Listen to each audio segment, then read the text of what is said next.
BN Banswara news channel पर आज मिलन चाहिल कांग्रेस विभाग आरजीपीआरएस प्रदेश मीडिया प्रभारी मंडल अध्यक्ष खेरा डाबरा से मिलन चाहिल। जी सर। और आप हैं गांधी दर्शन लेखक भारत दोषी। नमस्कार। आप दोनों का स्वागत है बीएन बांसवाड़ा न्यूज चैनल में।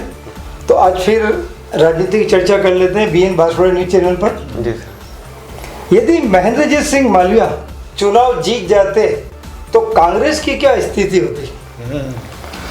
महेंद्रजीत सिंह मालविया कांग्रेस के कद्दावर नेता थे जी। वैसे ये प्रश्न काल्पनिक है जी। फिर भी हम इसका उत्तर दे सकते हैं कि काल्पनिक उत्तर दे रहे हैं कि उनके जब वो पार्टी छोड़ करके गए तो बहुत सारे नेता, बहुत सारे कार्यकर्ता, जनप्रतिनिधि उनके साथ में गए।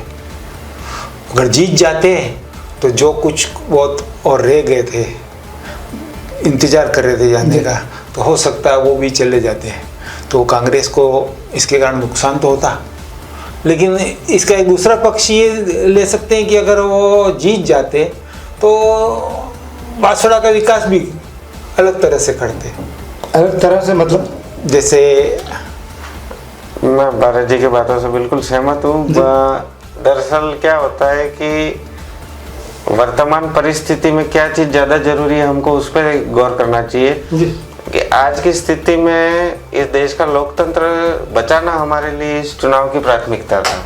हमारे लिए हम वो लोग हैं जिन्होंने पार्टी से ऊपर उठ के एक दूसरी पार्टी के उम्मीदवार को जिताया जो हमारे साथ गठबंधन में थे।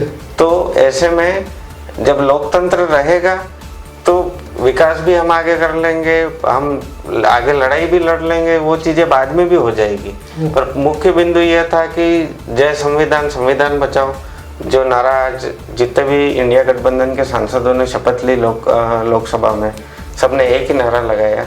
वो हमारी पहली प्राथमिकता थी और वही वजह है कि मालविया जी हारे। वो हमारे मतलब वट वृक्ष थे हमारे पार्टी के, हम बहुत सम्मान करते थे उनका। मतलब आपको ध्यान होगा लसाड़ा का पुल जाम हो जाता था जब वो मंत्री बन के आते थे। ये तो उदयपुर रोड ब्लॉक हो जाती थी पूरी, तो वही कांग्रेस के कार्यकर्ता थे। तो हमने आज इस देश का लोकतंत्र बचाने के लिए हमारा जो वो अपने मन का भाव था या कभी रहा होगा, उस भाव को भी साइड में रखा। हमने अपनी पार्टी के सिंबल को भी साइड में रख के एक लड़ाई ऐसी लड़ी और आज हम जीत के वहाँ पे आए और 2.5-3 लाख वोटों से मालविया जी हारे हैं। राजकुमार जी हमारे इंडिया गठबंधन के सांसद बन के वहाँ पहुँचे और हम बहुत खुश हैं। और इस देश के लोकतंत्र के लिए अति आवश्यक काम जो था वो हमने करके दिया। हमारी सीट पे गर्व है हमको इस बात का।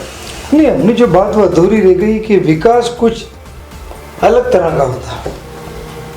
विकास होता जी, क्योंकि उनका काम करने का अपना एक तरीका है जी, जिसके कारण विकास तो होता और लाते बजट लाता है। वो भी काफी अनुभव भी था। हाँ, अनुभव भी था तो वो तो, लेकिन कांग्रेस के हित में यही था कि वो नहीं जीते, ये अच्छा हुआ। नहीं तो कांग्रेस को वो उन्होंने कहा भी था कि वागड़ से कांग्रेस को मुक्त कर दूंगा, जैसे मोदी जी नहीं कहते हैं कांग्रेस मुक्त भारत। और सभी कांग्रेसी करीब करीब जो भी पदाधिकारी हैं, सरपंच है ना, प्रधान, सब उनके साथ बीजेपी में आ जाएंगे। हाँ नहीं, उसमें देखो वो एक उन लोगों ने उस जो तरीका उन सरपंचों को लाने का निकाला था वो पूर्ण रूप से नैतिक नहीं था। मेरे पास कोई तथ्य इस समय आपको पेश करने के लिए नहीं है तो मैं डिटेल में नहीं जाऊंगा।